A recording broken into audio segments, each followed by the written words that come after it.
एक बार ना करके आप एक बार भिखारी बनते हो और हाँ करके आप 100 बार भिखारी बनते हो। हाँ। कई बातों का जवाब देना अक्सर ज़रूरी इसलिए नहीं होता क्योंकि समय उसका जवाब बेहतर देता है।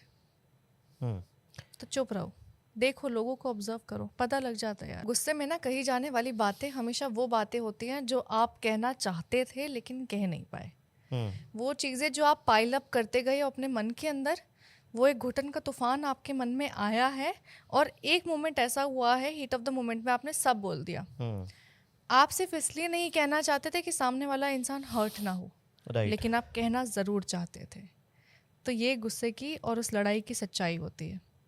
तो अगर आपने गुस्से में किसी इंसान हम्म, से ऐसी बात सुन ली है हम्म, जो गलत थी और जो आप सुनना नहीं चाहते थे, हम्म।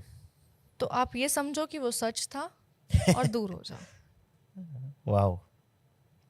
एक, क्योंकि चलो मैं बॉलीवुड पे ही, अब एक शाहिद कपूर की शायद मैंने कहीं पे बात सुनी थी, अब रणबीर कपूर से शाहिद कपूर पे आ जाते हैं।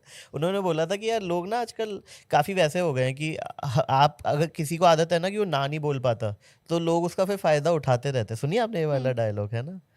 तो इसी रिलेशनशिप में भी आई थिंक हमेशा ऐसा होता है ना कि एक बंदा बहुत ज़्यादा गिवर होता है और एक टेकर होता है, हम्म। और गिवर जो होता है वो हमेशा इतना दे देता है, और टेकर वाले को उसका पता नहीं है लिमिट कितनी है, तो वो देता रहता है और ये ना बोल नहीं पाता और चलता रहता है ऐसा। आई हम्म। थिंक जो रिलेशनशिप जो टॉक्सिक भी चलते हैं उसमें यही होता है कि एक बंदा कोशिश कर रहा है उसको कि भाई संभल जाए संभल जाए संभल जाए, और दूसरा है ना। यार, आप किसी को हाथ पकड़ाओगे हम्म, तो वो पहले हाथ पकड़ेगा फिर सर पे नाचेगा। हम्म, ये तो जिंदगी का फैक्ट है, ये सिर्फ रिलेशनशिप का फैक्ट नहीं है। अ, एक बहुत पुरानी कहावत है हम्म, कि अगर आप किसी इंसान को वो चीज़ नहीं देना चाहते हो, वो नहीं हम्म, करना चाहते हो ना, तो मना कर दो। हम्म। मना करना बहुत बड़ा, जैसे कहते हैं ना, बहुत बहुत बड़ा एक पावर होता है जो हाँ, हर किसी के बस की द बात नहीं पावर ऑफ होती। Saying no. Hmm, it's a power of saying no. आपको सीखना पड़ेगा ना करना। क्योंकि अगर फॉर एग्जाम्पल आज आपसे किसी ने 100 रुपये मांगे, तो आपने उसको 100 रुपये दे दिए, फिर वो 100 मांगेगा, रिपीटेडली मांगेगा, एक दिन आके वो 100 से बढ़ेगा, 1000 पे जाएगा, 10,000 पे जाएगा, 10 लाख पे जाएगा। एक दिन तो आपको नो करना पड़ेगा ना। But it was your fault because आपने उसको आदत डलवाई थी। हाँ, एक बार किसी इंसान की हेल्प करने के लिए चीज़ों को करना अच्छी बात है, हाँ, 2 बार करना अच्छी बात है, but when you are seeing कि चीज़ें रिपीटेड मैनर पे हो रही हैं, हाँ, स्टॉप, से नो।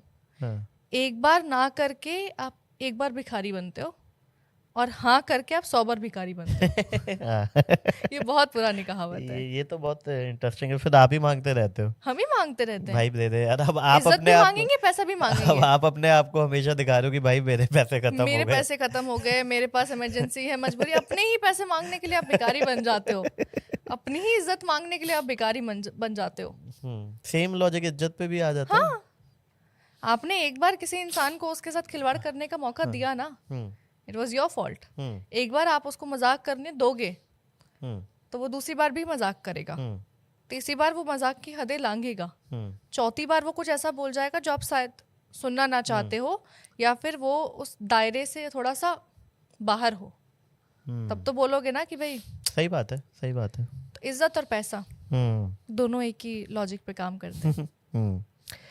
आप जैसे किसी से मिले फर्स्ट टाइम, ठीक है, आप अपना एकदम ऑथेंटिक वर्जन जो आप हो वैसा पोर्ट्रे करोगे। सपोज अभी आप सिंगल हो, है ना, मैं ये जनरल जैसे कोई भी हम्म। होता है, आप कह रहे हो कि यार आप शादी के लिए ढूंढ रहे हो बंदा या बंदी, तो आप फर्स्ट टाइम ही अपना एकदम ऑनेस्ट वर्जन शो करोगे, या बोलोगे कि नहीं फर्स्ट टाइम आप अपना एक मार्केट में जो चलता है वो दिखाओ अवेलेबल वर्जन, उसके बाद over the period of time आप उसको अपना ऑनेस्ट वर्जन दिखाओ।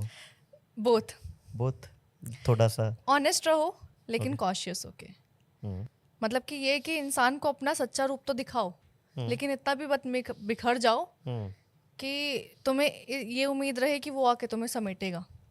हम्म, क्योंकि हर इंसान आपको संभालने के लिए नहीं बैठा होता है। हम्म। हर इंसान आपके बिखरे हुए रूप का, जैसे कहते हैं ना, आपको संभालने के लिए नहीं, वो आपका हो सकता है फ़ायदा उठाने के लिए मौजूद हो। राइट।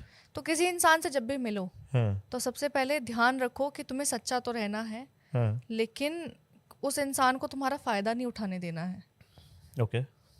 कॉशियस रहो, देखो, उसको भी देखो, कि वो तुम्हारे सामने कितना खुल रहा है, वो सिचुएशंस के साथ, वो लोगों के साथ कैसे इंटरेक्ट कर रहा है, ऑब्जर्व करो। बोलो कम, देखो ज़्यादा। लाइफ की सबसे बेस्ट पॉलिसी होती है पीस, साइलेंस, मौन।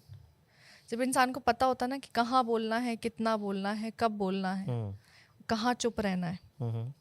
कहते हैं कि कई बातों का जवाब देना अक्सर ज़रूरी इसलिए नहीं होता क्योंकि समय उसका जवाब बेहतर देता है। तो चुप रहो, देखो, लोगों को ऑब्जर्व करो, पता लग जाता है यार। आपको लगता है एक पॉइंट के बाद प्यार खत्म हो जाता है? नहीं, अच्छा, प्यार कभी खत्म नहीं होता। अ- प्यार की कोई एक्सपायरी डेट नहीं होती। ओके, ये बढ़ता है टाइम के साथ। ये हमेशा टाइम के साथ बढ़ता है। ओके, और अगर आपको लग रहा है कि यार प्यार आपका जो है वो कम पड़ रहा है या फिर वो फेड हो रहा है कहीं ना कहीं, देन वो प्यार नहीं था। You were in a relationship where आप एक दूसरे के साथ अटैच थे, अफेक्शनेट थे, that's it. Infatuation, maybe. Infatuation था। हम्म, इश्क के 7 पड़ाव होते हैं please. और मुझे याद नहीं है अच्छा, प्लीज, sorry. लेकिन अच्छा, sorry. शुरुआत होता है आप इन्फैचुएशन से, Right, right. फिर अफेक्शन से, अच्छा, फिर वो मोहब्बत होता है, फिर वो जुनून में बदलता है, और लास्ट में जो आती है वो आता है एकदम मौत, कि भाई या तो आप उस इंसान के साथ ही मरोगे या फिर आप अलग हो जाओगे। वो रिश्ते की जो मौत होती है। right, तो हर रिश्ता शुरुआत होता है कि आपको कोई इंसान अच्छा लगता है, right. आप उसकी तरफ अट्रैक्ट होते हो, हम्म, फिर आप उसका ख्याल रखना स्टार्ट करते हो। फिर आपको एक ऐसा पड़ाव आता है उस रिलेशनशिप में जब आपको ना उसकी आदत पड़ जाती है, आपको उसका ख्याल रखने में। एक रिश्ते में ना एक औरत माँ बन जाती है और एक आदमी जो है, एक जो मर्द होता है, वो बच्चा बन जाता है, क्योंकि वो उस औरत के सीने से लिपट के सोएगा भी, वो उसकी गोद में भी सर रखेगा। और माँ की तरह वो औरत इतना सचेत हो जाती है ना कि वो उसकी हर एक छोटी छोटी चीज़ों को लेके ध्यान रखती है कि ये करना है, वो करना है। वो हर एक रिश्ता वो होता है जैसे माँ और बच्चे का होता है, क्योंकि ये इस दुनिया में सबसे बड़ा सेल्फलेस एग्जाम्पल है प्यार का। राइट, अगर आपको लगता है कि आप जिंदगी भर उस इंसान के नखरे उठा सकते हो राइट, बिना उफ करे, तो वो प्यार है। अगर आपको लगता है कि वो जिंदगी भर वो इंसान सुख में, दुख में, तड़प में, परेशानी में, हर सिचुएशन में आपका साथ देगा, तो वो प्यार है। और अगर आपको लग रहा है कि उस रिश्ते में बहस ज़्यादा हो रही है, बात कम हो रही है, चीज़ों को समझा कम जा रहा है और समझाया ज़्यादा जा रहा है, तो समझ लो कि भाई थोड़ा बहुत वो था, अफेक्शन था, आपको लगाव हुआ था, अब वो लगाव खत्म होता जा रहा है। अब वक्त आ गया है कि आप थोड़ा सा पीछे हट जाओ, क्योंकि पीछे हट के 2 चांसेस होते हैं कि या तो वो रिश्ता शायद फिर से संभल जाएगा, तो उससे इंसान को अपनी गलतियों का एहसास होगा और वो उस रिश्ते पे काम करेगा, या फिर वो बिल्कुल ही खत्म हो जाएगा।